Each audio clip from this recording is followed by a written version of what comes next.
Y lo que me impresionó es que cuando abren la caja torácica está ese corazón marchito. El donante, alguien que fallece, no puede pasar 2 o 3 horas. Había un chico que había muerto en el País Vasco y llegó una especie de hielera, llegó un corazón como el corazón de Jesús, idéntico, perfecto. Y cuando empezaron ya a conectar todo el tema de distribución de la sangre, el sistema circulatorio, al empezar a coser y conectar el nuevo corazón, cuando sintió el primer paso de sangre, ¡prac!, empezó a latir. Eso es vida. Ver eso y darme cuenta que las dimensiones de la vida están muchas veces fuera de nuestro alcance. No llegamos a comprender. Creo que es un mensaje extraordinario. El amor es extraordinario.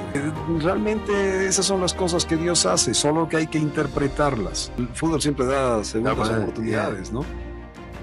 Era mis lágrimas, o sea, porque le había puesto todo mi empeño, años hemos sido campeones, y los que no entienden la idea de equipo no pueden ser parte del equipo. Delante todo el equipo, yo era uno de los capitanes, que es una señal y es algo que es de aprendizaje hasta para construir familia. Profe, Papacho, ¿qué ha pasado? Pero cuando hay jugadores que no entienden el concepto del equipo, no merecen estar en el equipo. Rodrigo, el año pasado, cuando por decisión personal hizo algo que no debía ante la tribuna y lo expulsan, puso en riesgo no el campeonato, porque el campeonato no es lo que importa, es el concepto de equipo, la solidaridad del equipo, la visión de equipo. Me botó del equipo ese año. Nuestro invitado de hoy nos cuenta que fue testigo de un milagro en una sala de operaciones. Además, de muy niño tuvo que viajar debido al exilio de su padre a diferentes países y cómo esa migración y el exilio moldearon su carácter. Y finalmente nos cuenta además cómo un profesor de colegio, su profesor, el DT de fútbol, le dio una lección de vida que moldeó su carácter para siempre. Con nosotros, Rodrigo Paz Pereira. Bienvenidos al podcast Doy Fe.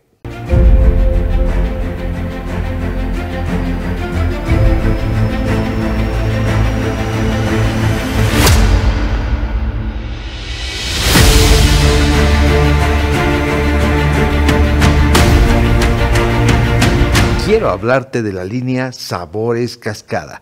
Ahora tienen nueva imagen. Mandarina, papaya, lima limón, piña, durazno, guaraná, pomeloneus y fresoda. Cambiaron de imagen para refrescar con nuevas etiquetas, pero el sabor a frutas que siempre disfrutas sigue igual. La Cascada, una empresa orgullosamente boliviana. 3, 2, 1, estamos al aire, hoy con Rodrigo Paz Pereira. Abro el espacio, Rodrigo, bienvenido, para que des fe de aquello que has venido a contarnos. Bienvenido. Agradecido con todo tu equipo y un saludo a toda la patria. Así sea. ¿Qué nos puedes contar de un evento maravilloso que hayas tenido? Me contabas algo a corazón abierto. Siendo estudiante, entre estudio y trabajo en España, mi esposa, la que sería mi esposa futuro, Vivi, resulta que ella estaba haciendo sus maestrías, yo estaba en lo mío, y tuvimos la suerte de conocer a dos personas extraordinarias, 2 españoles, Luis Molina y Antonia, su esposa. Él era un médico prestigioso, ella era vinculada al servicio público del Estado español, y hicimos una relación extraordinaria. Había una diferencia de unos 20 años, pero nos apadrinaron. Con mi esposa estábamos de novios, estábamos cada uno resolviendo nuestras cosas, peleándola para futuro. Y él era un afamado doctor y era uno de los 3 grupos que había en España para especialización de la época, algo novedoso. Entiéndase, esto era antes del 2000, inicios del 2000. De trasplante de corazón. Wow. Hubo tal cariño con la relación y compartimos tanto y fueron tan buenos con nosotros que eran como unos padres para nosotros, que una de las experiencias que me marcó la vida es, me llevó a una operación de trasplante de corazón.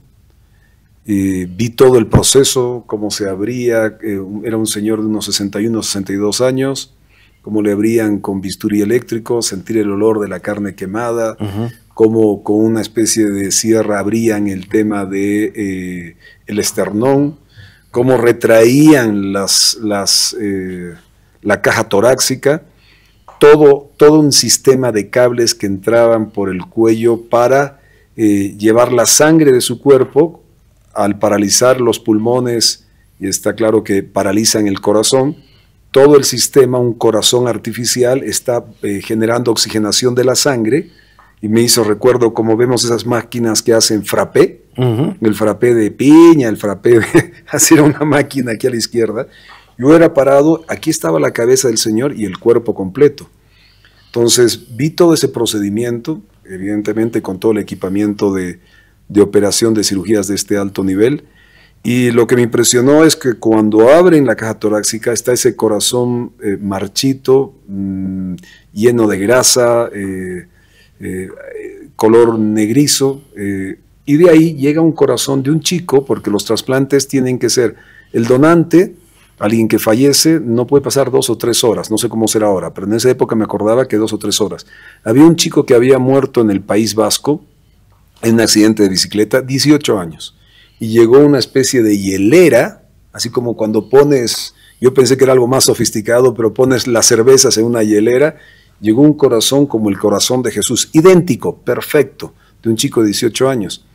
Sacaban ese corazón marchito, viejo, lleno de grasa, negro, o sea, y entraba ese corazón de un joven, y cuando empezaron ya a conectar todo el tema de las arterias, todo lo que era el sistema de distribución de la sangre, el sistema circulatorio, pues me impresionó un momento donde al empezar a coser y conectar el nuevo corazón, cuando sintió el primer paso de sangre al corazón, solo, sin ayuda de nadie, ¡prac!, empezó a latir. Eso es vida, eso es la vida. Y claro, en ese momento yo veía y me quedé anonadado, o sea, me quedé atónito ante esa situación de cómo un corazón que lo acababa de ver en una hielera, frío, de un pobre chico que acababa de fallecer, en un nuevo cuerpo de un anciano, no anciano, de una persona mayor de 60 años, empezaba a dar una segunda oportunidad de vida. Y daba, se encendía solo. O sea, porque nadie lo tocó, solo le conectó, empezó la sangre y se empezó a funcionar. Después me impresionó que con 2 cables, con una especie de agujas, porque como son pulsaciones, regularon eso que escuchamos, tic, tic, que es la pulsación que escuchamos en el beep de las maquinitas, porque al principio estaba medio disfuncional, no iba en el pulso correcto. Como con dos sistemitas, dos descargas, empezaron a regular, pusieron a punto el corazón, cerraron la caja torácica, la engramparon, pusieron la piel encima, la engramparon, y poco a poco fueron regulando ese corazón artificial y pulmones artificiales que me recuerdo estaba a mano izquierda, para que el sistema empezara a funcionar. Me impresionó ver eso y darme cuenta que las dimensiones de la vida están muchas veces fuera de nuestro alcance. No llegamos a comprender lo superior. Ahí está Dios, ¿no? Claro. Eso es Dios. Eso es vida. Claro. Eso es ese momento, ¿sí? Claro. Ese es un momento. La segunda oportunidad. Y el milagro. Yo te agradezco porque es un milagro totalmente distinto al que nos cuentas, a los que hemos escuchado, pero definitivamente ha sido partícipe de un momento en el que Dios dio una segunda oportunidad a una persona, tomando en cuenta, usando el corazón de una persona que había cumplido 18 años recién, sí, efectivamente, que pareciera en algún momento que injusto, ¿no? Pero seguramente esa persona cumplió ya algún propósito en esta vida, Dios lo llamó, y su corazón tuvo ese propósito de dar vida, o de alargarle la vida a otra persona que seguramente tenía cosas por cumplir, ¿no? Una vez vi en una película el trauma de una madre que pierde a su hijo a muy temprana edad, 2 años. Sí. Y al final la conclusión es, la realidad es que el chico ya no estaba, pero en esos 2 años fueron extremadamente felices. y interpreta entre el padre y la madre y dicen, esto es una realidad. Pero esos 2 años fuimos extremadamente, o sea, ese niño por un X motivo fallece al cabo de 2 años, pero la felicidad que generó esos 2 años era el tiempo de vida. Entonces, por eso, si hay algo que yo tengo muy en claro es agradecer cada día que me levanto y nunca estar derrotado. No permito que, si la vida, tengo esta opción de vida, realmente intento con toda la actitud más positiva posible de levantarme y no solo en mi interior tener la fortaleza de tener las ganas de enfrentar el día, pero además que se reflejen en mi familia, en mi mujer, en mis hijos y en mi entorno. O sea, intento, porque también hay momentos las baterías fallan, las baterías, claro, hay baterías, claro, pero la verdad es que, por ejemplo, ahora con el tema de mi rodilla, que vamos a hablar de y eso. Me dicen, Rodrigo, ¿justo ahora qué? ¿Acaso mi rodilla toma decisiones? El que toma decisiones está aquí arriba. O sea, ¿justo qué? Gracias a Dios estoy con esto entero y esto es lo que tiene que decidir. Entonces, ¿justo qué? ¿Qué ha pasado? Bueno. Y mira, por lo que dices, Luis Molina es el doctor. Luis Molina, que falleció. Y tú me contabas... 50 años. Uno de los mejores médicos. La vida que Dios le ha dado, que son 50 años, 2 años menos que yo, 50 años, ¿no? Esa vida ha sido realmente aprovechada en un propósito hermoso, que es salvar un montón de vidas. Dar segundas oportunidades. Dar segundas oportunidades y que Dios elija a las personas y que diga, bueno, este señor, porque obviamente la operación puede ser perfecta, pero solamente la voluntad divina es la que va a dar vida a otra persona. Y ser ese canal, mira, se lo llevó temprano, 50 años. 50 años, igual que su padre. Y con cáncer. Le dio un cáncer fulminante de páncreas. Mira, si no habrá ayudado a ese hombre y su mujer. Tonita es una mujer extraordinaria, seguimos teniendo contacto, siempre nos hablamos, sus hijos son extraordinarios, Luis y Pablo, al otro lado del mundo. Pero eso es parte también, creo que es un mensaje extraordinario, el amor es extraordinario y cuando el amor se utiliza de buena manera, genera lazos, genera humanamente, te vuelve con aquel que no conocías, aquel que era lejano, resulta que se vuelve algo muy cercano y que te cambia la vida, a nosotros, a mi mujer y a mí. De hecho, nuestros anillos, tanto de mi esposa y el mío, son padrinos de anillos. Mira. Y no porque hayamos pedido, ellos aparecieron, esto es para ustedes, queremos ser parte de su alianza. ¿Ellos han venido? Nos casamos en un tema simbólico, y ellos fueron parte de la alianza. Pero han venido a conocer Bolivia, han recorrido todo el país. Fueron a Tarija, fueron al lago Titicaca, al Salar de Uyuni, o sea, realmente esas son las cosas que Dios hace, solo que hay que interpretarlas. Y si el amor es parte de tus aperturas para ver lo que se puede generar, el amor es un instrumento potentísimo y es algo que nos han dado, ¿por qué no utilizarlo? Perdón, porque me estoy resfriando. No, metele. Mira, ahí está, Refrianex. Oye, una cosa que no sabía, me regalaron esto, pero que conste, de día y de noche. Claro. Estos son aquí tus pildoritas o tus pastillitas de Refrianex, así que te aconsejo. Un agradecimiento. Apagó y ya sabes, con Refrianex el resfrío ya. Yo rara vez me enfermo, pero cuando me viene algo, Refrianex. Refrianex. Qué bueno, Rodrigo. Mira, qué maravilla, estamos hablando de vida, estamos hablando de salud, estamos hablando de una maravilla. Pero quiero presentarles a Rodrigo Paz Pereira, es licenciado en Relaciones Internacionales con concentración en Economía, ¿no? Saliste bachiller del Colegio Jesuita San Ignacio de la Paz, ¿no? El 86, en la promoción Águilas. Gran futbolista, Rodrigo. Poderoso. Yo estaba en San Ignacio y he ido a los finales que Rodrigo jugaba y protagonizaba. Bueno, con tu hermano jugaste, ¿no? Mi hermano Jaime era una promoción menor y esa fue una etapa, yo creo que unos 5 o 6 años. Me acuerdo una selección sub-17 o sub-18 La Paz, prácticamente era la selección San Ignacio. ¿Y te acuerdas del Marcelo Torrico? Claro, el arquero de la del selección. Tigre, de la selección. De mi curso, de los ¿De tu tutos. curso? Claro. Bueno, pues él empezó siendo suplente en nuestra selección. Ah, mira. Y gran arquero, pero además arqueros que se tenían que batir en la tierra, ¿no? Porque no. Claro. Iba al colegio el otro día. Ya está todo. Sintético, ¿no? Entonces era tierra. O sea, exactamente. Más bien cuando llegamos a algunos colegios que tenían pasto, cachos prácticamente no conocíamos, nos poníamos cacho y volábamos en el pasto porque en tierra resbalas y la tracción en el pasto es diferente, claro. ¿no? Entonces eran unas balas. ¿Qué puesto jugabas o juegas? Bueno, en colegio jugué, era lateral derecho. Ah, defensor. Sí, defensor. Teníamos una defensa, un buen amigo mío, un gran profesional. Raúl Bueno, central, ese casi 2 metros. Sí. Miraba todo de arriba. Sí. Estaba Camerún por izquierda, el otro central era mi hermano Jaime y yo era derecha, la punta derecha. Y teníamos una gran selección. ¿El profesor, el técnico, te acuerdas de él? El Papacho. Papacho. Sí, Papacho. Ya falleció el Papacho. Murió el Papacho, sí, murió. Gran profe. No, el Papacho. Gran profe y Solís. Carlos Solís. ¿No? Carlos Solís. El profe, y de gran formación, de gran enseñanza, un sentido del equipo. A mí me dio una lección extraordinaria. Jugamos una final, creo que fue con el Don Bosco, si no me equivoco. Íbamos ganando 2-0 en el estadio. Y yo estaba del lado de la tribuna, porque sumaban los colegios, entraban los colegios a la general. Se abrían unas 4 o 5 mil personas para una final de intercolegial. Eran grandes campeonatos.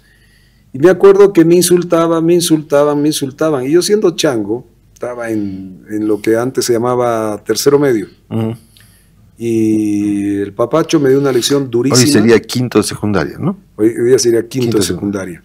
En quinto de secundaria, tercero medio de la época, jugamos y metemos el 2-0. Creo que Víctor García mete el segundo gol. Y claro, era tanto los insultos, y siendo uno chango, de repente hice un mal gesto. Hice un mal gesto a la tribuna. El Leisman empieza a mover su banderita. El segundo gol. Segundo tiempo, si no me equivoco. Casi acabando. Y Leisman llama al árbitro central, al referee, y viene el referee y me pone tarjeta roja directa. Y yo me quedo, ¿qué ha pasado? Y el Leisman le dice, no es como ahora que hay VAR, ¿no es cierto? Claro, puedes grabar. Claro. Dice, no, ha hecho un mal gesto. Y la verdad que había hecho un mal gesto. Entonces salgo expulsado, pero roja, ni siquiera una amonestación. Y creo que fue una decisión muy dura del árbitro, porque habíamos visto una serie de cosas. Al San Ignacio nos daban muy duro en el arbitraje, nos querían descalificar, era un trato, porque además veníamos campeonando varios años. Sí. Y salgo expulsado, entro al camarín y ganamos, pero por gol diferencia en el acumulado. Creo que el partido quedó 2-2. Y bueno, se acabó, festejar con los chicos, el colegio, la promoción, perfecto. Se acabó el año, al siguiente año, mi último año de promoción. Y nos vamos a Tiachi. Claro. En Tiachi el viaje, que es la excepción. Te iba a preguntar, el viaje de promoción de San Ignacio, creo que no es un viaje, digamos, de placer, sino es un viaje a abrir caminos, o era un viaje a abrir caminos, claro, con el proyecto Oscar, ¿verdad? Oscar, y en esa época habían los relocalizados del año 85. Sí. Yo recuerdo, nosotros hemos abierto 9 kilómetros en Alto Beni. Primero generas desmonte, 20 metros arriba, 20 metros abajo, y después entradas con hacha. Pero selva. Sí. A mí me ha dado el boro, me ha salido el boro aquí en la espalda. El boro es una mariposa que pone huevos en la piel de la gente, eso le ha pasado a Rodrigo, ¿no? Me han salido 2 boros, 2 gusanito, cabeza negra. ¿Te han salido? Sí, me han tenido que sacar. Claro, sacan, porque si no sale, dice que sale el... Eso es bueno, no sé si llega a eso. No sale porque sigue comiendo. Ya. O sea, el gusanito sigue comiendo la carne fresca. Tiene que llegar un momento donde ya no puede comer y tiene que salir. O sea, el bicho empieza a crecer. Los boros que tienen los perros en el Beni, en Yungas, ves sus ahuequitos y les ponen con cigarrito, pues. Y ahí sale, entonces, con el calor sale, ¿no? Sí. Bueno, hicimos 9 kilómetros, fuimos a Tiachi. Imagínate estar en la montaña, firmes, fuertes. Viene la convocatoria para el último campeonato, mi promoción.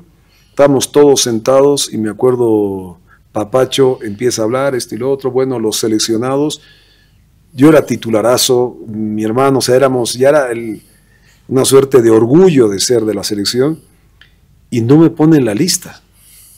A tu hermano sí. A todos. A todos. Menos a Rodrigo Paz. Además tenía hasta goles en el campeonato. Yeah. O sea, no me pone en la lista. Y bueno, esto era marcial, ¿no? O sea, esto era. Acaba y le digo, profe, ¿Qué ha pasado? Papacho, ¿qué ha pasado? Vengan muchachos, vengan. Los vuelve a reagrupar al equipo. El año pasado llegamos a la final como equipo, porque el fútbol es en equipo. Se gana en equipo, se pierde en equipo. Pero cuando hay jugadores que no entienden el concepto del equipo, no merecen estar en el equipo. Rodrigo, el año pasado, cuando por decisión personal hizo algo que no debía ante la tribuna y lo expulsan, puso en riesgo no el campeonato, porque el campeonato no es lo que importa, es el concepto de equipo, la solidaridad del equipo, la visión de equipo. Me botó del equipo ese año. ¿No has jugado? No. Pará, no. Todo, el fútbol siempre da segundas oportunidades, ¿no? Y era mis lágrimas, o sea, porque le había puesto todo mi empeño, años hemos sido campeones, y los que no entienden la idea de equipo no pueden ser parte del equipo. Gracias, Rodrigo, por todo esto y lo otro. ¡Pum! Delante todo el equipo, yo era uno de los capitanes. O sea, uno de los de la línea era mi último año, ya 4 años en los campeonatos.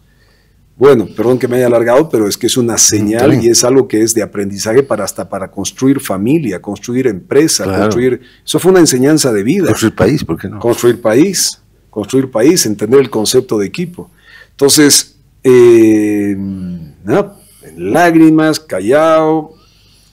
Al día siguiente le voy, profe, entiendo, respeto su decisión, lo único que le pido es que me permita entrenar, no le pido que me tome en cuenta, solo entrenar con el equipo, déjeme ser parte del equipo entrenando. Entonces lo voy a pensar, me dice Papacho, y a la semana me dice, ya si quieres participar, participa. Entonces empezábamos a hacer todo el tema de San Ignacio, teníamos un entrenamiento, me acuerdo que íbamos hacia la Germán Busch, y que tiene sus jardineras, 1, 2, 3, llegamos hasta la Plaza Villarroel. La Plaza Villarroel es la que está al final, ¿no? Claro. Y, caray, toda una mañana en eso. O sea, nos hacía trotar el Papacho, salíamos desde la cervecería y acabamos en Sehuencoma, todo de bajada, sin frenos. O sea, no teníamos ya piernas. O nos alto Sehuencoma también. Alto, subidas, bajadas, subidas, bajadas. No, por eso cuando llegamos a los campeonatos había una diferencia física y un conocimiento ya del fútbol, había una formación diferente. El profe pasaron el tiempo y empecé a entrenar, no me tomaba en cuenta ni en el B, llamaron a nuevos proponentes, a los que querían probarse en el equipo, entraban yo ahí, o sea, menospreciado total, hasta que ocurrió algo extraordinario, que si bien no tenía yo, porque no tenía campo, es cuando el equipo habla con el profe. Y eso fue un giro, sí, eso fue algo extraordinario, ¿no? El equipo habla con el profe, le dice, él es parte del equipo. Entonces, eso es... te ha marcado, ¿no? Pero es que eso son las... Doy fe. Eso es fe. Eso es fe. O sea, el equipo habló con él. Claro, profe, y él no es que estuviera en mala actitud conmigo, me estaba haciendo pagar y cobrar y entender una lección muy grande. Pero es cuando el equipo viene y le pide al profe, bueno, que empecemos otra vez. Y volvimos a ser campeones ese año. Yo me gradué con mi equipo, pero fue un aprendizaje de vida que te marca a entender el comportamiento en sociedad, lo importante que es considerar, hay que tomar decisiones, el profe en ese momento tomó decisiones, pero en beneficio de las grandes mayorías, en función del equipo, para entender cómo funciona. Y es el propio equipo que te vuelve a llamar, te convoca, porque entiende que eres parte de una lógica constructiva. Esas son enseñanzas de vida que tienen mucho poder y que yo los aplico cotidianamente, no solo en organización política, sino también en la familia. Somos un equipo en familia, somos un equipo con mis amigos, con la construcción de lo que intento llevar adelante, siempre concebir el concepto de equipo. Interesante.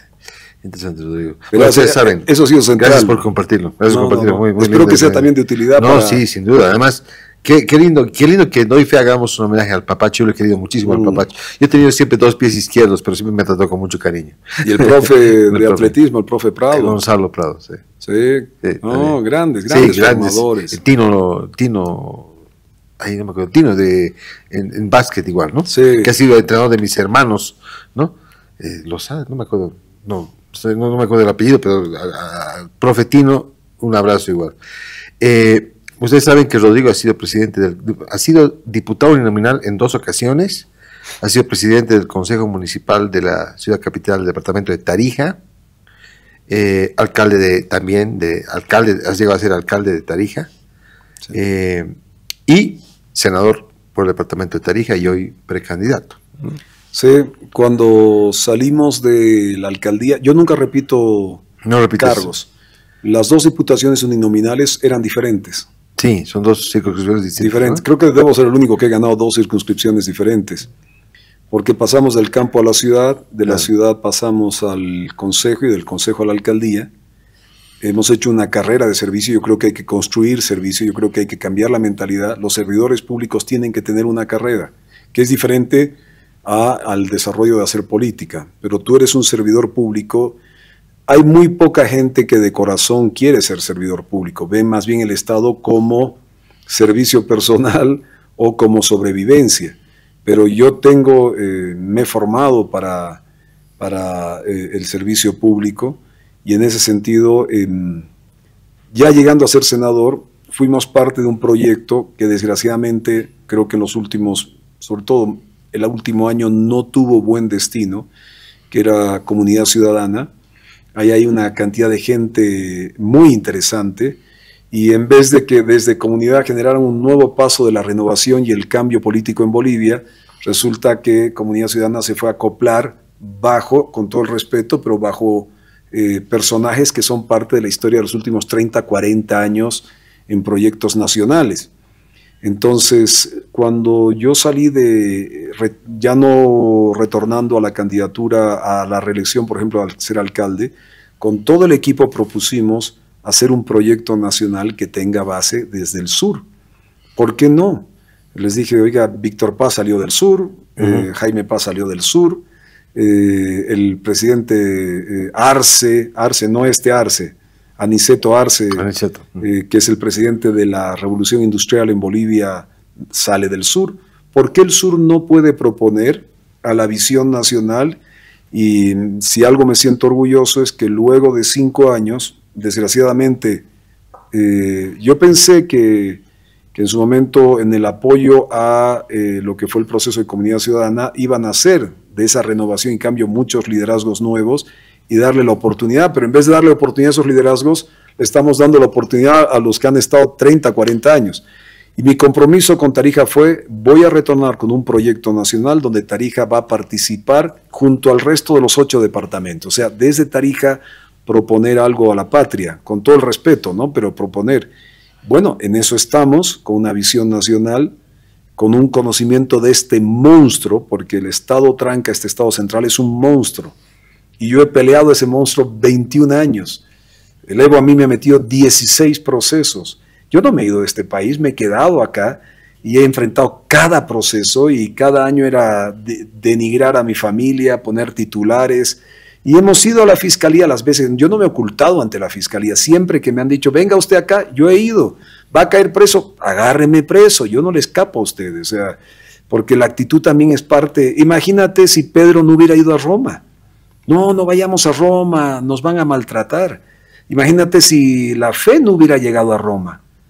Hoy día el eje central de la fe en el sentido de la primera fase de construcción católica, ¿no es cierto?, pasa por Roma, donde después del imperio cambia una lógica en función de ¿por qué era un imperio? Pues, y Constantino, el emperador, cambia el cristianismo, su fe. Porque su madre va y le dice, oye, la inmensa mayoría ya no cree en los dioses diversos del Imperio Romano, creen en un solo Dios. Esto tienes que tomar en cuenta. Y el Constantino políticamente dijo, veamos quién es Dios, ¿no es cierto? Y empieza una estructura, una visión. Eso solo se puede hacer con fe. Eso se puede hacer con fe. Y en eso un ejemplo para aprender. Oye, a Jesús en la cruz cierra un ciclo de la vida. Él aparece 3 días después y se presenta ante sus apóstoles. Pongámoslo en esta dimensión. Pongámoslo en esta dimensión. Un Señor que puede volver de la muerte a la vida, ir y volver porque tiene ese poder, vuelve, pongámoslo en términos de superhéroes, vuelve a la vida, se aparece ante sus apóstoles, le tienen duda, lo tocan, palpan los espacios donde habían clavado, lo habían crucificado, y él podía haberse quedado y ser el jefe de jefes de por vida. ¿Y qué señal nos da? Aquí está la palabra, esta es la fuerza, aquí están los ejemplos, esto fue lo que hicimos. Ustedes son, no soy yo, ustedes son, porque ahora se tiene que esparcir en el mundo lo que hemos vivido juntos. Se podía haber quedado y ordenado, si es el equilibrio de la vida. Qué extraordinaria prueba de fe en el ser humano, donde nosotros a través del aprendizaje tomamos decisiones, a través del conocimiento. Entonces, cuando ves esa evolución y ves ya esos apóstoles que, sobre todo Pedro, que es en principio la piedra fundacional desde la visión católica, respetando todas las otras visiones, pero basado en valores cristianos, que es lo fundamental, claro, ahí te das cuenta que el ejercicio de la palabra, el ejercicio de los ejemplos, el ejercicio en sí mismo de lo que Jesús demuestra, diga, es una forma, es una conducta de vida, es una forma de cómo actuar en la vida. Entonces yo creo que eso es extraordinario. Sí. Yo creo que eso es extraordinario. Lo digo, pero ha habido casos, por ejemplo, para citar un ejemplo, el gobernador de Santa Cruz, Luis Fernando Camacho, ¿no es cierto? Que lo han traído, lo han secuestrado, lo han metido a la cárcel antes que nada, ¿no es cierto? Han habido otros casos peores, de gente que ha muerto incluso, que ha pasado muy mal. ¿Por qué crees que a Rodrigo Paz no lo han agarrado y no han hecho eso también? Porque lo que dicen los opositores es que este gobierno básicamente lo que hace es primero encarcelar y luego investigar, ¿no? Claro, ahora te matan civilmente. ¿Cómo? ¿Por qué? Entre ellos se están matando físicamente, porque has visto cómo se matan entre ellos sus liderazgos, ¿no? De repente en el Chapare aparece uno muerto, en el Alto aparece otro. Se están matando porque hay una guerra interna muy dura. Y ahora la lógica, antes cuando yo era chico, era la muerte física. Los de la calle Harrington, yo tenía 7 o 9 años, era un chango, y los muertos, los mártires de la calle Harrington, que solo se salva Gloria Ardaya. ¿Por qué? O en el caso del atentado a mi padre, que el único que se salva en ese atentado de aviación es Jaime Paz, ¿no es cierto? Entonces, hay ciertas preguntas que tal vez uno no pueda responder. Lo que no puedes confundir es asumir algo, si bien tenemos un mandato de vida, tiene que ser sobre valores, sobre conductas. Yo no creo en eso, Dios me ha elegido para ser caudillo, Dios me ha elegido para ser jefazo. Yo no creo en eso. Yo creo que Dios te da propósitos, hay un camino a seguir, pero creo que parte de la humildad es entender el concepto equipo, porque además eso fue lo que le dijo al final en la aparición de Jesús a los apóstoles. Oiga, si yo me quedo acá básicamente puedo resolver los problemas, pero es a través del aprendizaje, los valores, el entendimiento, generar comunidad. ¿Qué se puede entender de Moisés 40 años surcando el desierto si no se estaba construyendo una sociedad? Se estaba construyendo un comportamiento. Y llega un momento donde dicen, bueno, hay unas reglas que seguir porque esto ya es una desorganización. porque iban y volvían en el desierto, iban y volvían, pero iban construyendo sociedad, iban construyendo normativas, respeto, porque al principio ¿qué respeto habría? Y tanto así que que es extraordinaria esta parte, como verás, yo estoy bastante imbuido, no seré el experto bíblico, pero sí de ciertos mensajes. Moisés en su crisis sube a la montaña a decir, oye, no la estoy entendiendo, no la estoy captando. Y allá abajo estaban en una bacanal, estaban a todo dar, toda fiesta, por no decir otra cosa. Moisés sube a la montaña y se encuentra en su crisis, de repente aparece la zarza ardiendo.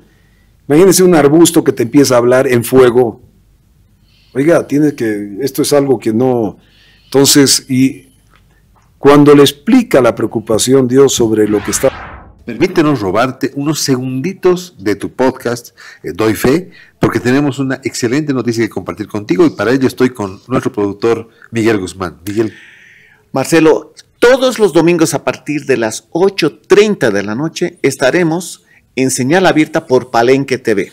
Así que los esperamos. No se olviden, podcast Doy Fe en Palenque TV, todos los domingos a las 8:30. Ya estamos en señal abierta, Miguel, es un gran logro, realmente estamos muy felices y queremos agradecer a Verónica Palenque por abrirnos esa casa televisiva. Estamos de fiesta en Doy Fe y ahora sí, sigue con tu entrevista. Moisés sube a la montaña y se encuentra en su crisis, de repente aparece la zarza ardiendo. Imagínense un arbusto que te empieza a hablar en fuego. Oiga, esto es algo que no... Entonces, y cuando le explica la preocupación Dios sobre lo que estaba pasando, y él asume y entiende la reflexión, está escrito, él le pregunta, ¿quién eres? ¿Cómo describo a los compadres, a los cumpas en modalidad tarijeña, a los que están después de 40 años surcando estos desiertos? ¿Quién eres? Y él da una respuesta extraordinaria, que los bolivianos y el ser humano nunca deberían dejar de lado. Soy el que soy. El ser y el estar. Ser es todo aquello que comprende tu forma de entender la vida, tus comportamientos. El ser humano sabe cuando ha hecho mal, sabe cuando miente, sabe cuando está haciendo algo que no es correcto. Lo sabe en su interior. Después puede dar mil excusas. No, que pasó esto, pasó... No, lo sabe. Porque si no es un mentiroso de sí mismo. Pero el ser en tus comportamientos, en tu forma de ser, y esto sobre todo para los jóvenes, hablo con mis hijos, el ser, pero sobre el ser, sobre tus valores, tu comportamiento, sobre las cosas que crees, hay que estar pues. No solo es ser, no solo es pregonar, hay que estar. Claro. Hay que estar, y creo que eso te da una otra dimensión y una otra fortaleza. Entonces, a tu pregunta, ¿eso te protegió? ¿Por qué, Rodrigo? Tal vez el estar el día de mañana en visión de algunos digan es un castigo, o se ha equivocado, pero no me he traicionado.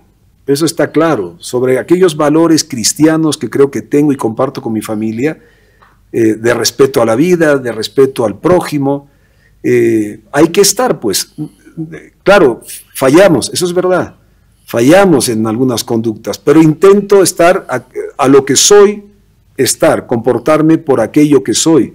Eso es una respuesta de aprendizaje, debe ser las cosas más claras de cualquier libro, si quieres de filosofía, de comportamiento humano. Moisés tenía un propósito, ¿no es cierto? Tú agarras eso, me parece muy fuerte lo que dices. ¿Cuáles son los dones y cuáles son para ti el propósito que tienes en esta vida? Lo que me dijo mi abuelo antes de morir. Mi abuelo agarró y dijo a toda su familia, él muere de un cáncer de próstata, Néstor Paz Galarza, general de nuestro ejército cuando había caballería, héroe de la guerra del Chaco. Mira lo que es, hoy día un chequeo por próstata es más que normal. Sí. En esa época los conceptos de que un hombre tocara a otro hombre no había esa lógica, y él muere de cáncer de próstata, pero antes de morir él dio un mensaje que también es extraordinario. No tiró discursos, no dejó herencia, era un hombre humilde, dejó lo que tuvo, creado con mi abuela Edith, pero estaba la familia en su entorno, sus hijos, y dijo, hijitos, hagan el bien.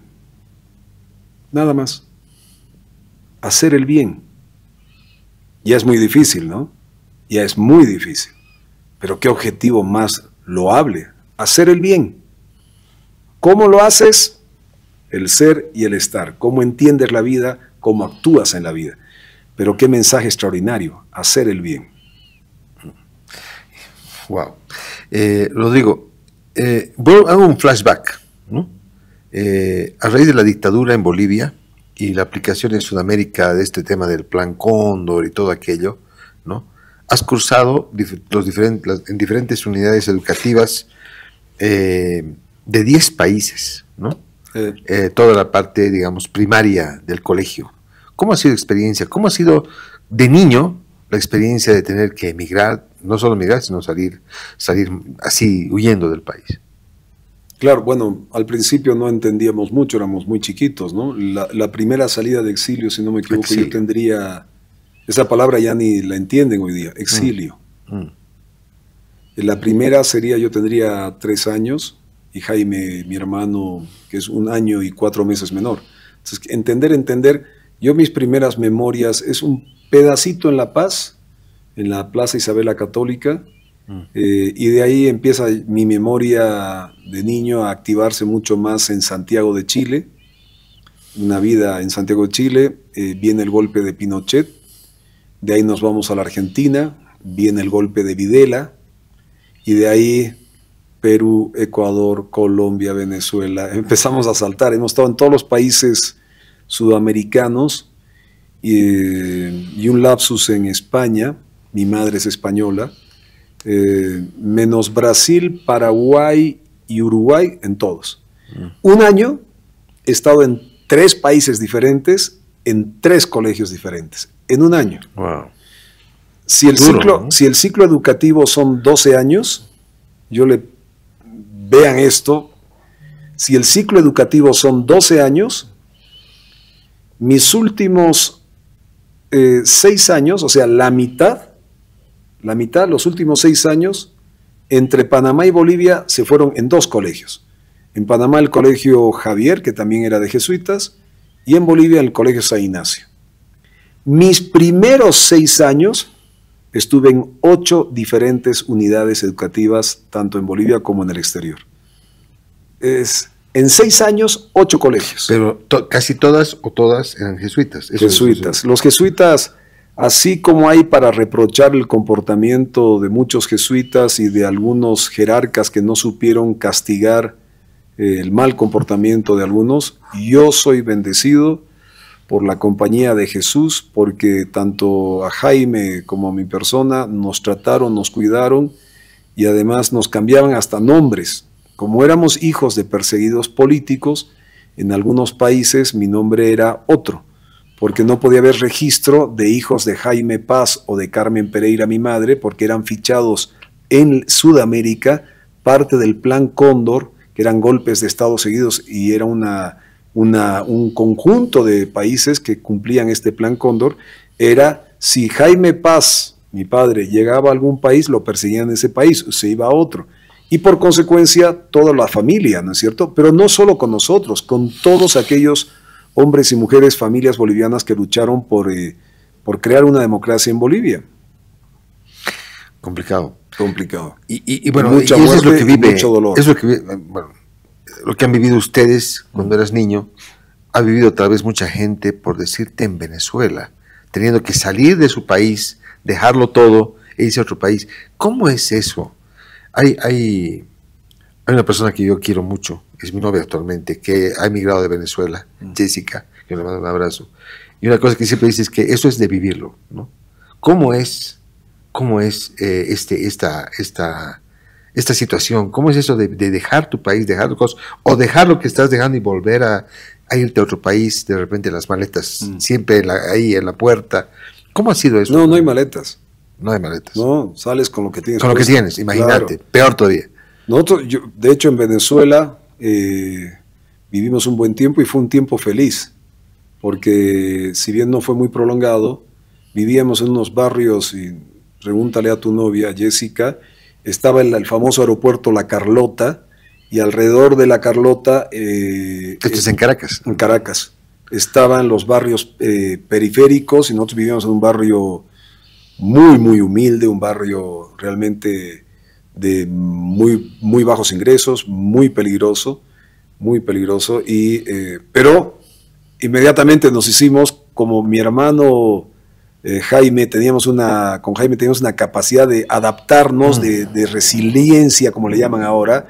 Ese es un nuevo término, ¿no? Resiliencia. Sí, claro. Como que... Ahí nosotros hemos sufrido bullying, imagínate, hemos llegado a Chile con acento boliviano paceño, de ahí nos pararon a la Argentina, entonces éramos bolivianos, chilenos en la Argentina, y en la Argentina agarramos también el acento gaucho, llegamos al Perú, entonces éramos bolivianos, chilenos, argentinos en Perú, y nos daban, era un bullying, lo que llaman ahora bullying, claro. Pero...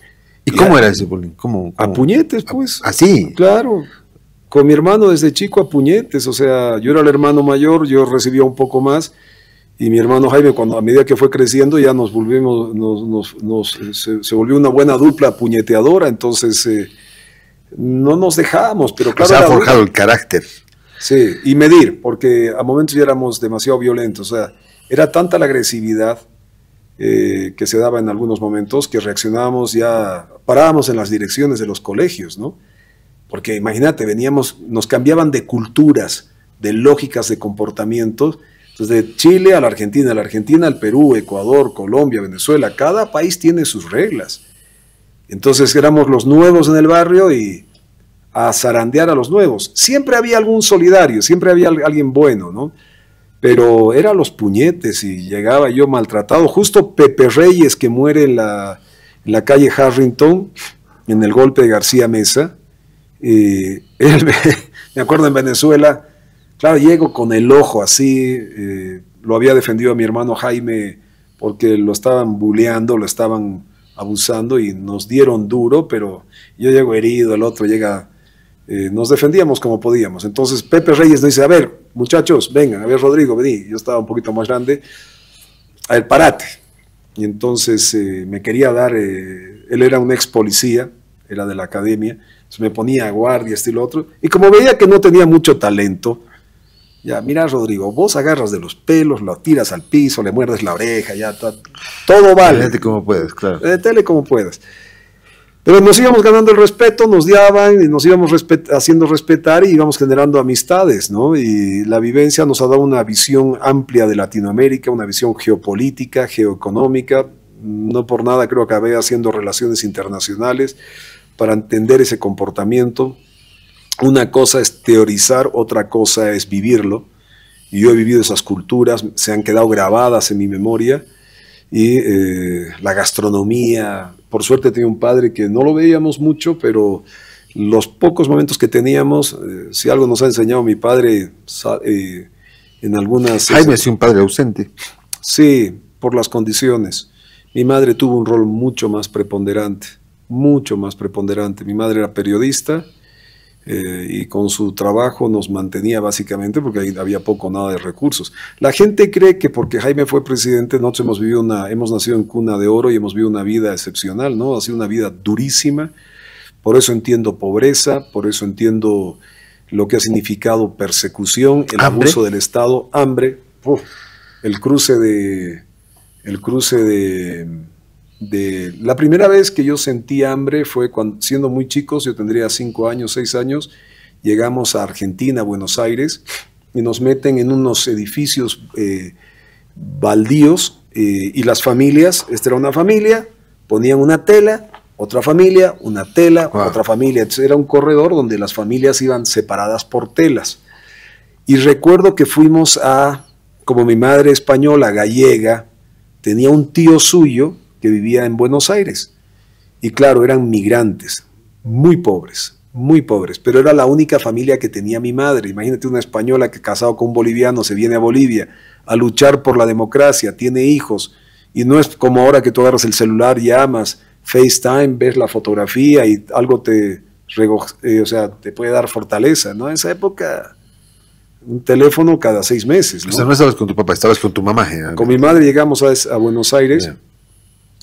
y yo sentía un dolor en el estómago, y mi hermano era más chango, ¿no? Pero yo sentía, y claro, hasta eso no éramos de mucho comer, pero es que ya llevábamos, yo creo, un par de días que no comíamos, y vamos de no comer bien, no comer algo sólido, y vamos a la casa de este pariente de mi madre, un tío.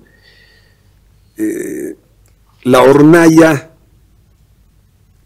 argentina, era un patiecito chico, más chico que este estudio, muchos cuartos, muchas familias de migrantes españoles, y en una hornalla, o sea, en una especie de parrillerito chiquitito, carboncito en el piso, en mitad del patio, esa rejita, memoria, mira, esto me queda clavado, vinculado al sentir hambre, una latita haciendo de ollita, y ahí estaban haciendo arroz en carbón, o sea, no había gas, no había nada, era carboncito en el piso, una rejita y como una lata gruesa de algún producto, no sé, no recuerdo de qué, pero no era olla. Ahí estaban haciendo un arroz. Me acuerdo porque veíamos con mi hermano lo que burbujeaba el agua, y el arroz como iba secándose el agua, evaporando el agua, y cómo iba clarito, me acuerdo como si fuera hoy día, y cómo sacaron eso, y de esa latita cómo repartieron a cuchara nomás. Éramos más un guiso que hicieron una cosa, y recuerdo esa... Comer eso con... Claro, pero me hizo daño, porque cuando tienes el tema de...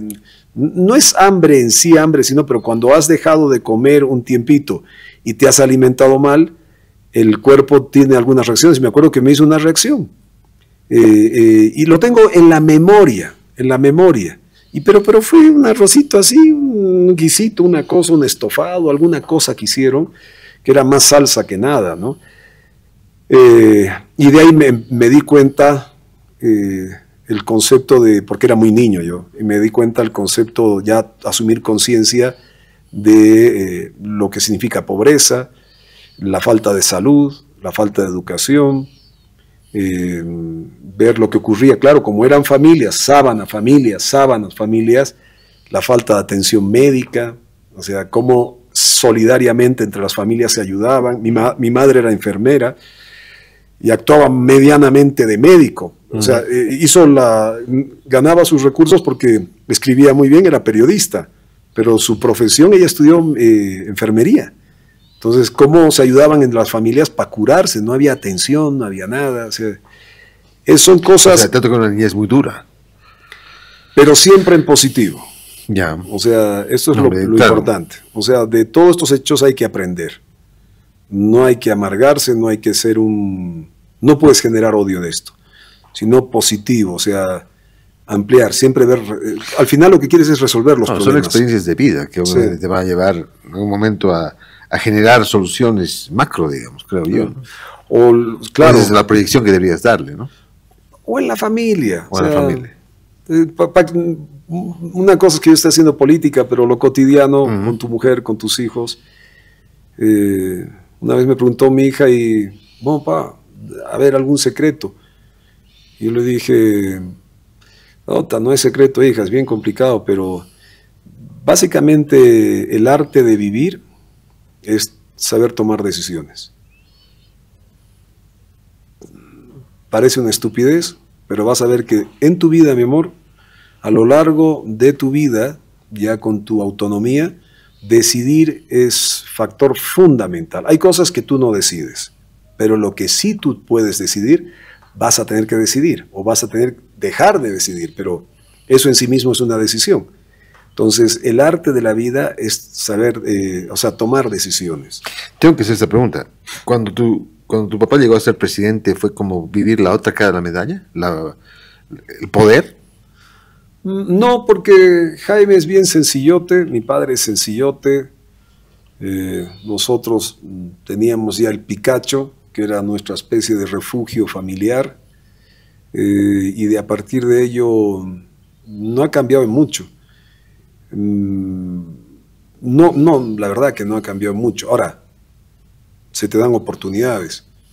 Se te dan oportunidades para muchas cosas, pero para conocer gente, yo le agradezco a mi padre que he podido viajar el país. A mí siempre me ha apasionado viajar el país, desde chico, navegarlo. Poder navegar el país es extraordinario a través de sus ríos. Conocer una cantidad de gente. No hay cosa más extraordinaria que llegar a algún pueblo o alguna comunidad y que alguien te salude. Eso es extraordinario. Eso es una bendición. Rodrigo, pum. Y no por política, sino porque has estado ahí. Y eso es algo, eso es una bendición. ¿Y cómo determinas vos el hecho de ser hijo del presidente Jaime Paz Zamora? Bueno, tú sabes que es más un problema para afuera que para adentro. Tanto para Jaime como para mí. Como Jaime y yo hemos... ha sido una relación tan natural que, como no cambiaron mucho las cosas, claro, cambia, en el escenario vives de forma diferente, pero en la ligazón familiar se ha mantenido lo mismo, siempre. En la vida, digo, en contraste con lo de lo que viviste en Argentina, por ejemplo. ¿Cómo fue? Claro. Hay que valorar los dos escenarios. Porque si esto no se hubiera dado, ¿me hubiera amargado por eso? No. Eso me ha ayudado a tener una actitud siempre positiva ante la vida. Y entender que ni yo, ni mi familia, ni otras familias tienen que pasar por eso. Esto también pasará. Aquello pasó y el poder también es efímero. Pasa, ¿no es cierto? Y el poder claramente, eso de que el poder te cambia, nada. ¿No? El poder te descubre. Estoy viendo personajes que uno conoce toda la vida y de repente un poco de atención o poder descubren esos factores negativos de las personas. El poder es un problema, el poder, y yo lo he vivido desde chico y veo cómo tienes que tener una distancia. El poder puede generar, digamos en términos religiosos, meterte el diablo al cuerpo y te confundes. Entonces, es increíble cómo hay gente que con el poder cambia. Entonces, no es un problema se descubre. Sus peores instintos nacen a través del poder. Así como el poder también te puede generar tus mejores instintos para hacer el bien, también se convierte. Ponte el caso. Evo Morales ganó el 2005. Es indiscutible. Electoralmente y con un sistema electoral que garantizó, aun cuando le faltaban mesas electorales a cubrir. Ganó. Ponte el caso que ganó en buena fe para hacer cosas bien. Al cabo de 20 años tenemos una peor economía y tenemos una peor democracia. ¿Qué pasó con ese hombre si entró con la buena intención? Al transcurso con el poder se hacía hasta atar sus zapatos. Oiga, descubrió el mal hombre, descubrió las malas cosas. Podría haber usado lo bueno para generar un país con democracia mucho más profunda y una economía solvente. Pero la parte mala ganó tal vez a lo bueno si lo tenía, nos ha dejado una peor economía y una peor democracia. Por ejemplo, para dar una señal, asumiendo Dios mediante y el pueblo definiendo Rodrigo Paz presidente, lo primero es no a la reelección. Porque el mandato son 5 años para transformar este país, no para que me reelijan. Eso es secundario. Si en 5 años yo hago las cosas bien y ponemos un nuevo rumbo a la patria, quiere decir, al igual que el ejemplo con Cristo, con Jesús, de que Él no se quedó para gobernar. Le dio la oportunidad con las enseñanzas para que sea el hombre el que gobierne. Pero tienes que aprender de las enseñanzas. Él mismo se retira. Él se podía haber quedado a ordenar todo. Dice, no, está en ustedes eso. Entonces, si Rodrigo es presidente, está en la sociedad boliviana entender que va a gobernar esos 5 años, hacer las transformaciones que estamos proponiendo, y tendrá que venir otro u otra a gobernar porque entonces el aprendizaje y los objetivos han sido buenos. Pero si el objetivo de Rodrigo es ser presidente para volver a ser presidente, entonces no está pensando en la sociedad, está pensando en su persona. Claro. Eso no es la enseñanza. Ya ha sido diputado, ha sido concejal, alcalde, senador. Si no sales, si no viene, si no se da este tema de la presidencia, ¿qué viene para Rodrigo? Bueno, la presidencia en sí no es el objetivo, ¿no? Es el proyecto político que queremos construir para darle una alternativa democrática y económica al país, ¿no? La economía está golpeando durísimo. Mira lo que ha pasado ayer o anteayer.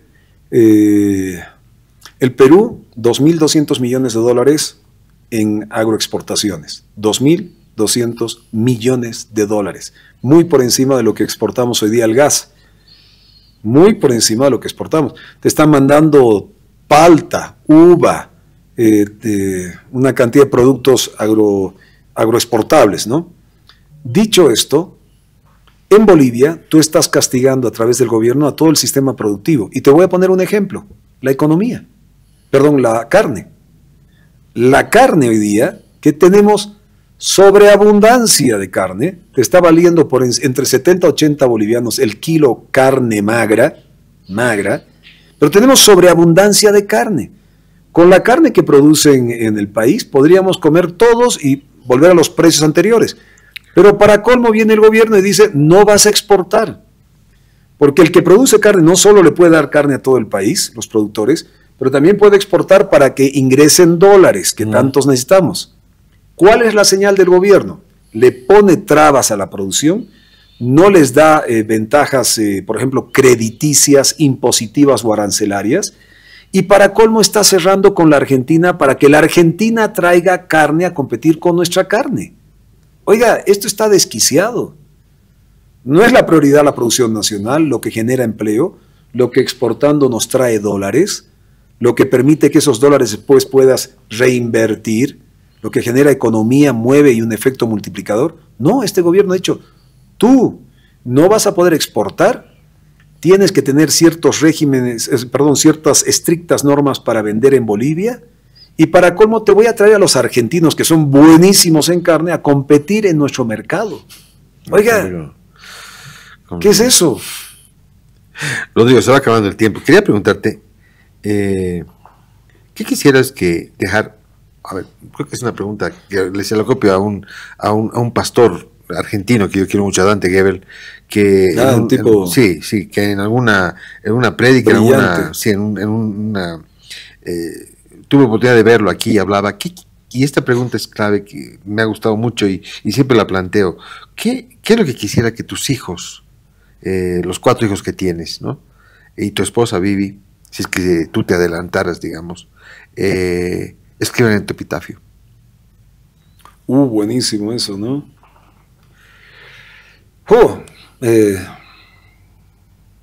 ¿Qué tendría que haber en mi epitafio? Bueno, sin duda la palabra amor tendría que estar, que es la principal energía que tenemos en nuestra familia. Amor. Y tal vez en honor a mi mujer, Vidita, porque sin ella no hubiéramos construido esta familia. Claro. Y creo que eso ha sido, más allá de los logros personales, el mayor logro creo que es, sin duda alguna, la relación con mi esposa y la familia y mis hijos, porque hay un sentido de pertenencia, que eso es fundamental, y de amor. Entonces tal vez habría que ver cómo se redacta, pero pondría la palabra amor sin duda, porque es la energía con la que nos movemos como familia, y indiscutiblemente a través del amor el reconocer que sin la Vidita, o sea, mi esposa, no, nada de esto sería, no, imposible. Y tus hijos 4 milagros, obviamente, ¿no? Pero con esa señora, claro, eso es parte del milagro. Claro, sin duda. Ella es definitivamente el milagro para los 4, definitivamente. Yo soy padre por ella, y ella es el milagro para que haya esos extraordinarios 4 chicos. ¿Sí? ¿Temes a la muerte? No, soy honesto, no. Le temo más al tiempo. ¿Al tiempo? ¿Por qué? Porque el tiempo es una medida de no retorno, ¿no? Avanza y He aprendido que hay cosas que me hubiera gustado hacer, pero ya no me amargo por no hacerlas. Por ejemplo, Envidia sana. Me hubiera gustado jugar fútbol como mi hijo Paulino. Puta, es bueno. ¿ah, sí? Bueno. Me hubiera gustado jugar mejor. No estoy pidiendo gran cosa, sino amo el fútbol y amo la pasión de la vida, ¿no? La vida tiene pasiones, el fútbol es una pasión. Y me hubiera gustado disfrutar más de mi cuerpo teniendo un talento para hacer cosas de satisfacción de orden personal, o sea, eso uno. Pero no, el tiempo es, pues, esto es lo que hizo Dios, ¿no? Te acaban de operar Sí, por una lesión de fútbol. lesión de fútbol, sí. El tiempo ha tenido algo que ver ahí. Seguro, ¿No? seguro. Pero eso no es una limitante, o sea, no es por qué en este momento, tú lo ves de otra forma. Claro, no, o sea, si lo importante es la vida. Algunos me llamaron, te va a quitar tiempo para la campaña, Claro. esto y lo otro. Bueno, pues me está dando tiempo para otras cosas. Estoy moviéndome menos, evidentemente, porque me quedan unos 10 días más de recuperación. Después viene otro ciclo, voy a estar a plena forma, no voy a poder bailar folclore, que es mi pasión. Has bailado caporales mucho tiempo, ¿no? 15 años y después morenada, llevo casi 30 años en el folclore. O sea, que lo mío con el folclore no es político, es realmente porque me apasiona. te gusta. La devoción me apasiona. Es una fortaleza. Cuando Bolivia realmente, y espero siendo presidente, invertir a fondo. Yo prefiero invertir 40 millones de dólares en la cultura nacional y en el folclore nacional, organizándonos empresarialmente, que invertir 40 millones en un pozo de gas que fracasa. Claro. Porque solo en el Gran Poder el año pasado se movieron cerca de 60 millones de dólares, 20 millones de dólares más que un pozo, que una inversión en gas. O sea, la cultura nacional, además la cultura nacional evita paros. Y me dirás, ¿cómo es eso? Cuando Evo quiso parar, bloquear antes del carnaval, los orureños a puntazos lo sacaron. Si Evo quiere parar antes del Gran Poder, bloquear La Paz antes del Gran Poder, la cultura lo saca a patadas de las carreteras. Si tú generas una alianza estratégica con la cultura y gana plata el país y aquellos que promueven la cultura, el folclore, las costumbres, resulta que tienes una maquinaria económica extraordinaria. Cuando yo hablaba con los 375 pasantes de las diferentes organizaciones de la paz y les decía, el Perú y Chile están haciendo mal en robarnos y promocionar nuestra cultura, todos dijeron sí. Yo dije, no, eso es lo que tenemos que hacer nosotros. Perú y Chile están haciendo lo que deberíamos hacer nosotros. En vez de quejarnos, deberíamos organizarnos para hacer de nuestra cultura. No hay nadie en el continente, desde el norte, desde Canadá hasta la Patagonia, que tenga la fortaleza cultural que tenemos nosotros y esa diversidad. Dejémonos de quejar, hagamos de esto, organicémonos empresarialmente, pongamos inversión público-privada.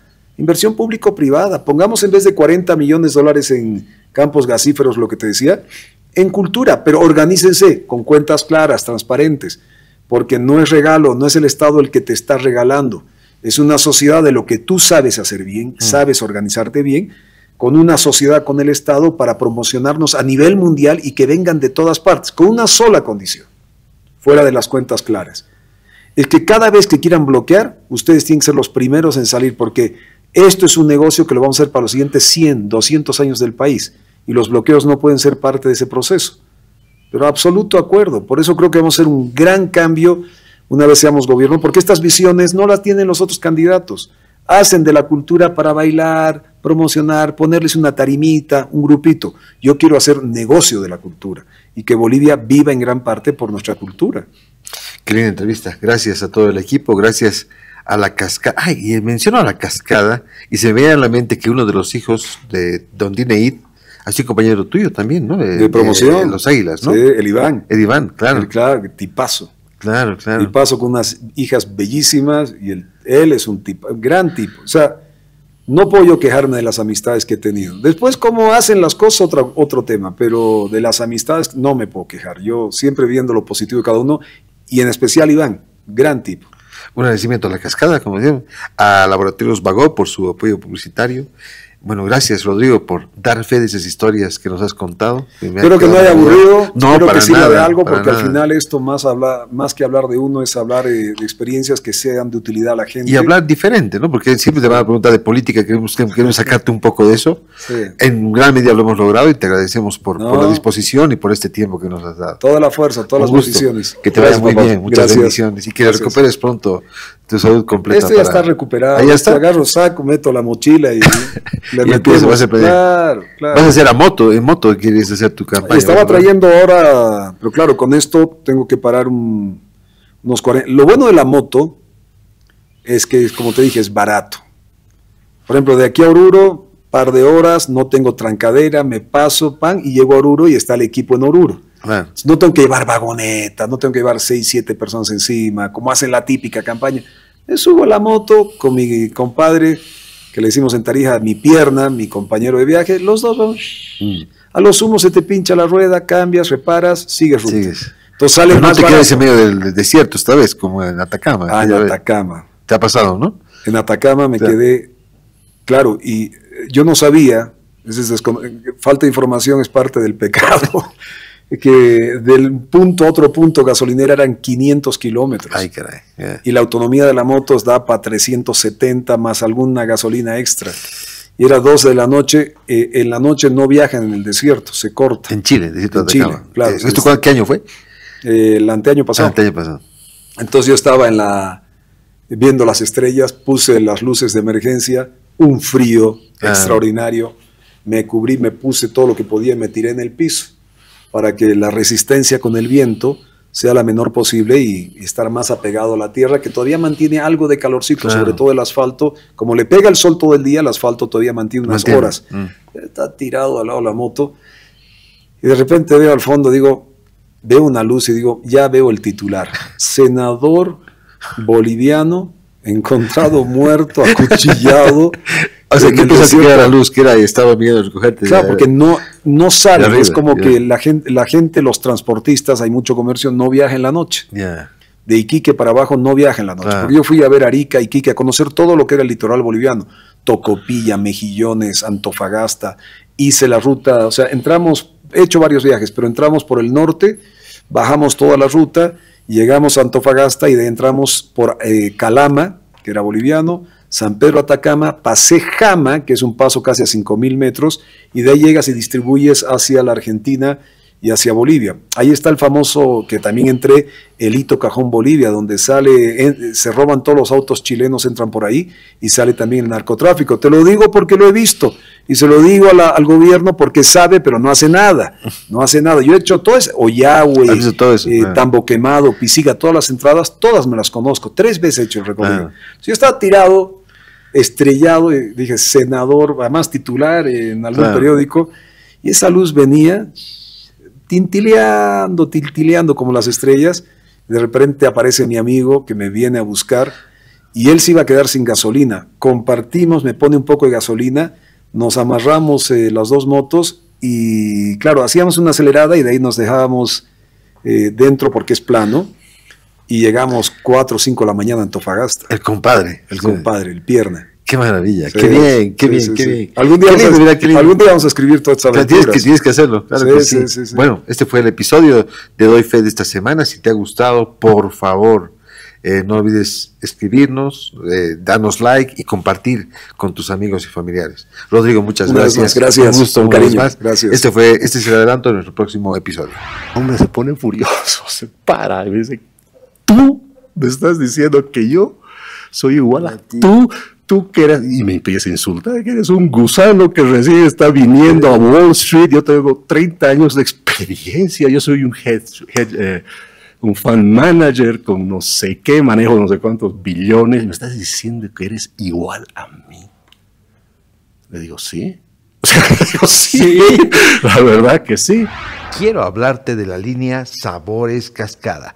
Ahora tienen nueva imagen. Mandarina, papaya, lima limón, piña, durazno, guaraná, pomeloneus y fresoda. Cambiaron de imagen para refrescar con nuevas etiquetas, pero el sabor a frutas que siempre disfrutas sigue igual. La Cascada, una empresa orgullosamente boliviana. Soy Marcelo Tedeschi. Vargas y esto fue Doy Fe. Hasta la próxima semana. Chao, chao. Mandarina, papaya, lima, limón, piña, durazno, también guaraná, o meloneo, sabores cascada, ahora con